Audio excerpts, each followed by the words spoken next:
Next moments about an arbitrary value or raw moments. അതായത്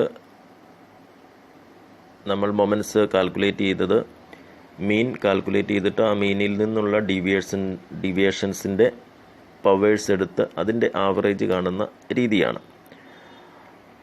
ആയതിനാൽ മീൻ ഒരു പൂർണ്ണസംഖ്യയായിട്ടാണ് കിട്ടുന്നതെങ്കിൽ നമ്മൾ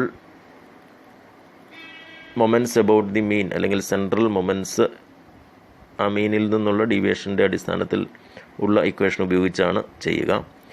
ഇനി നമുക്ക് കിട്ടുന്ന മീൻ ഒരു പൂർണ്ണസംഖ്യ അല്ല എങ്കിൽ അല്ലെങ്കിൽ ഡെസിമൽ ഫിഗറുള്ള ഒരു സംഖ്യയാണ് കിട്ടുന്നതെങ്കിൽ, ഇപ്പോൾ ഉദാഹരണത്തിന് മീൻ കണ്ടുപിടിക്കുമ്പോൾ 4.5 ആണ് എങ്കിൽ നമ്മൾ അസ്യൂംഡ് മീൻ മെത്തേഡ് ഉപയോഗിച്ചാണ് അതിൻ്റെ മൊമെൻറ്റ്സ് നമ്മൾ കാൽക്കുലേറ്റ് ചെയ്യുക.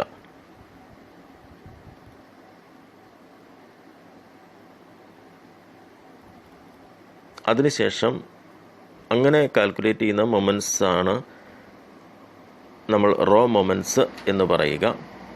ആ റോ മൊമെൻറ്റ്സിനെ പിന്നീട് നമ്മൾ ആക്ച്വൽ മൊമെൻറ്റ്സ് അഥവാ സെൻട്രൽ മൊമെൻറ്റ്സ് ആയിട്ട് കൺവേർട്ട് ചെയ്യുന്നു.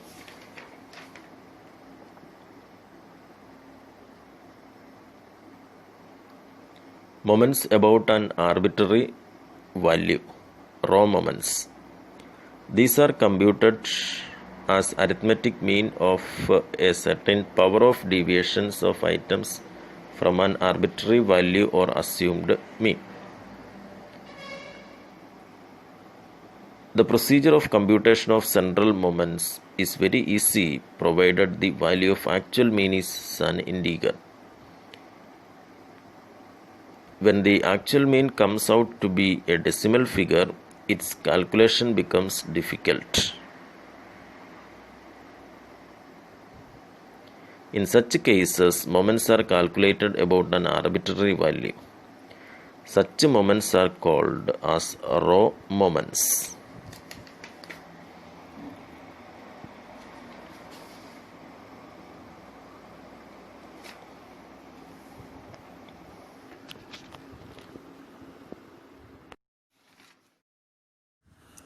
റോ മൊമെൻറ്റ്സിൻ്റെ കേസിൽ അസ്യൂംഡ് മീനിൻ്റെ അടിസ്ഥാനത്തിൽ അതിൻ്റെ μ1, μ2, μ3, μ4 മുതലായവ കാൽക്കുലേറ്റ് ചെയ്യുന്നു. അപ്പോൾ അതിനെ റോ മൊമെൻറ്റ്സ് ആയതുകൊണ്ട് μ1 μ2 μ3 μ4 എന്നുള്ള രീതിയിലാണ്. അപ്പോൾ അവിടെ അസ്യൂംഡ് മീൻ എടുത്തിട്ട് അസ്യൂംഡ് മീനിൽ നിന്ന് ഓരോന്നിൻ്റെയും ഡീവിയേഷൻ എടുത്തിട്ട് അതിൻ്റെ പവേഴ്സ് കണ്ട്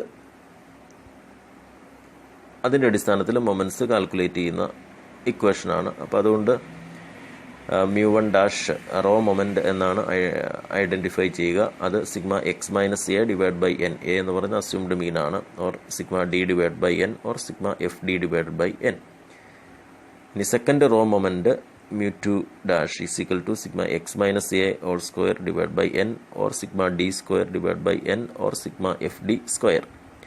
third raw moments μ3 is equal to sigma x minus a cube divided by n, or sigma d cube divided by n, or sigma f d cube divided by n. Fourth row moments μ4 is equal to sigma x minus a raised to 4 divided by n, or sigma d square raised to 4 divided by n, or sigma f d raised to 4 divided by n. അങ്ങനെ raw moments assumed മീൻസിൻ്റെ അടിസ്ഥാനത്തിൽ ഈ calculate ചെയ്തതിന് ശേഷം ആ raw മൊമെൻറ്റ്സിനെ നമ്മൾ actual moments ആയിട്ട് convert ചെയ്യണം, അഥവാ സെൻട്രൽ മൊമെൻറ്റ്സ് ആയിട്ട് കൺവേർട്ട് ചെയ്യണം. അതിനുള്ള ഇക്വേഷനാണ് തുടർന്ന് പറയുക. Conversion of raw moments into the moments about actual mean.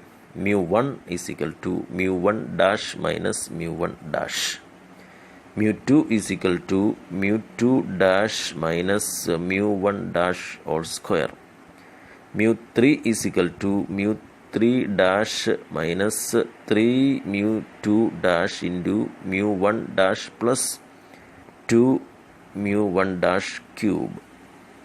μ4 is equal to μ4 minus 4 μ3 into μ1 plus 6 mu2 dash into mu1 dash whole square minus 3 mu1 dash raised to 4.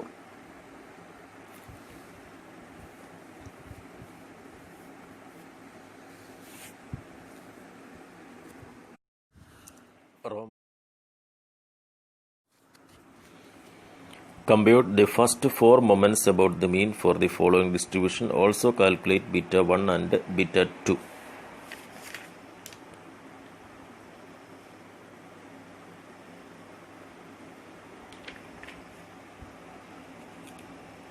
താഴെ ഒരു discrete series ആണ് തന്നിരിക്കുക. അതിൽ നിന്നും moments calculate ചെയ്യണം. അതിനുശേഷം അതിൻ്റെ beta 1 beta 2 കാണുക. Beta 1 എന്ന് പറയുന്നത് കോഎഫിഷ്യൻ്റ് ഓഫ് സ്ക്യൂനെസ് ആണ്. ബീറ്റ 2 എന്ന് പറയുന്നത് കുർട്ടോസിസ് ആണ്. അത് നെക്സ്റ്റ് നമ്മൾ പഠിക്കാൻ പോകുന്ന ടോപ്പിക്കാണ്.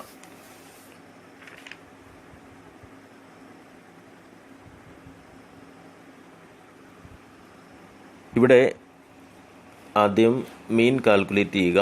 മീൻ ഡിസ്ക്രീറ്റ് സീരീസിലെ മീൻ എന്ന് പറയുന്നത് ആദ്യം ടേബിൾസിൽ column x, f, then f x. Discrete സീരീസിൽ മീൻ എന്ന് പറയുന്നത് x bar is equal to sigma f x divide by N is equal to ഇവിടെ എഫ് എക്സ് എന്ന് പറയുന്നത് 490 കിട്ടുന്നു. ദെൻ എൻ എന്ന് പറയുന്നത് 100 is equal to 4.9.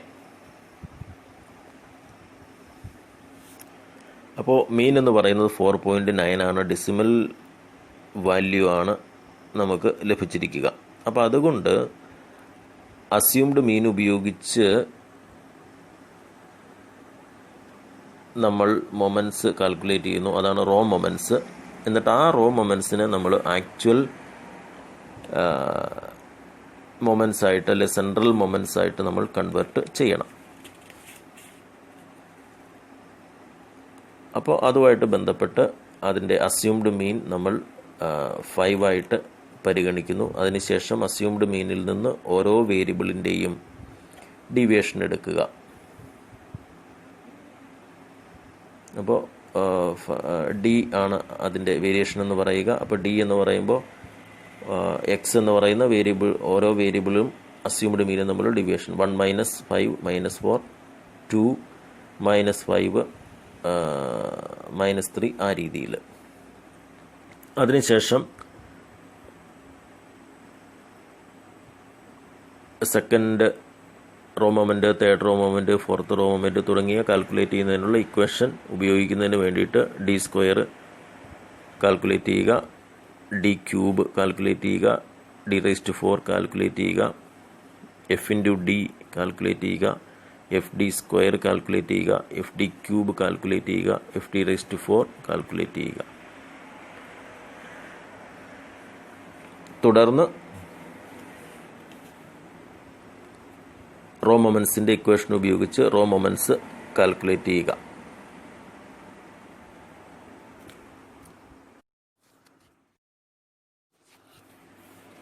Raw moments assumed mean 5 ആയിട്ടെടുത്ത് raw moments നമ്മൾ കാൽക്കുലേറ്റ് ചെയ്യുക. അപ്പം mu1 dash is equal to sigma F D divide by N is equal to F D. Sigma F D നമ്മൾ ടേബിളിൽ കാൽക്കുലേറ്റ് ചെയ്തു. -10 divide by N 100 is equal to -0.1 ആണ് first raw moment. Second raw moment എന്ന് പറയുന്നത് sigma F D square divide by N is equal to F D square, sigma F D square ടേബിളിൽ calculate ചെയ്തു.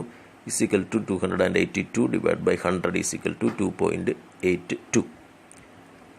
അപ്പോൾ ആ രീതിയിൽ mu3 തേർഡ് റോ മൊമെൻറ്റ് കാണുക, fourth raw മൊമെൻറ്റും ഇക്വേഷൻ ഉപയോഗിച്ച് കാൽക്കുലേറ്റ് ചെയ്യുക. തുടർന്ന് ഈ റോ മൊമെൻറ്റ്സിനെ സെൻട്രൽ മൊമെൻറ്റ്സിലേക്ക് കൺവേർട്ട് ചെയ്യുക, അല്ലെങ്കിൽ മൊമെൻറ്റ്സ് എബൌട്ട് മീനിലേക്ക് കൺവേർട്ട് ചെയ്യുക. അതിനുള്ള ഇക്വേഷനാണ് first moment central moment is equal to mu1 dash minus mu1 dash is equal to, ഇവിടെ mu1 dash first raw moment നമ്മൾ കാൽക്കുലേറ്റ് ചെയ്ത് കഴിഞ്ഞു. അത് മൈനസ് 0.1 ആണ്. അപ്പോൾ ഇതിനാൽ -0.1 -0.1 ഈസിക്കൽ ടു 0 ആണ് first central moment. Second central moment എന്ന് പറയുമ്പോൾ ഇവിടെ μ2 dash minus μ1 dash whole square. അപ്പോൾ അത് μ2 എന്ന് പറയുന്നത് 2.82 ആണ്. μ1 എന്ന് പറയുന്നത് -0.1 ആണ്.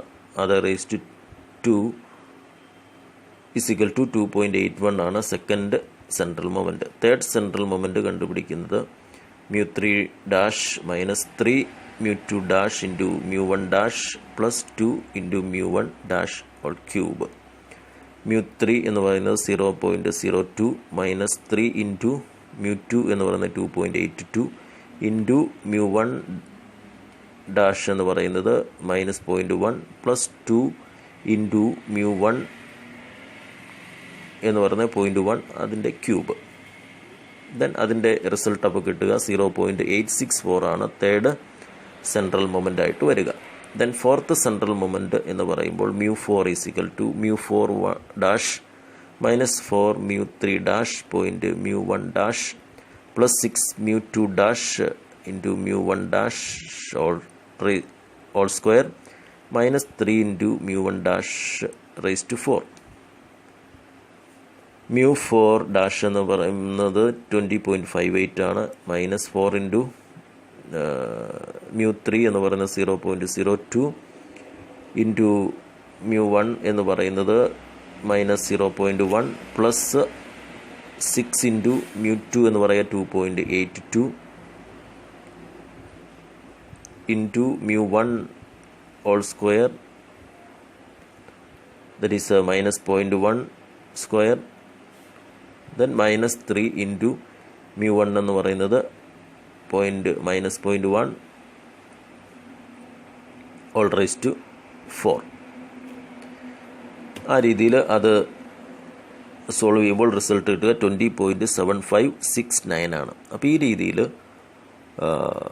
4 റോ മൊമെൻറ്റ്സും നമ്മൾ സെൻട്രൽ മൊമെൻറ്റ്സിലേക്ക് കൺവേർട്ട് ചെയ്യുന്നു.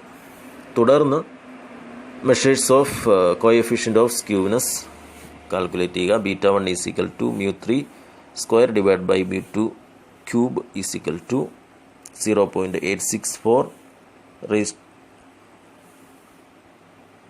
0.864 square divide by 2.81 cube is equal to അതിൻ്റെ റിസൾട്ട് കിട്ടുക 0.0336 ആണ്. കുർട്ടോസിസ് മൊമെൻസിൻ്റെ അടിസ്ഥാനത്തിൽ കുർട്ടോസിസ് കാണുന്നതാണ്. കുർട്ടോസിസിൻ്റെ തിയറി അടുത്ത ടോപ്പിക്കിൽ നമ്മൾ പഠിക്കുന്നതാണ്. ഈ പ്രോബ്ലം അസൈൻമെൻ്റായിട്ട് സബ്മിറ്റ് ചെയ്യുക.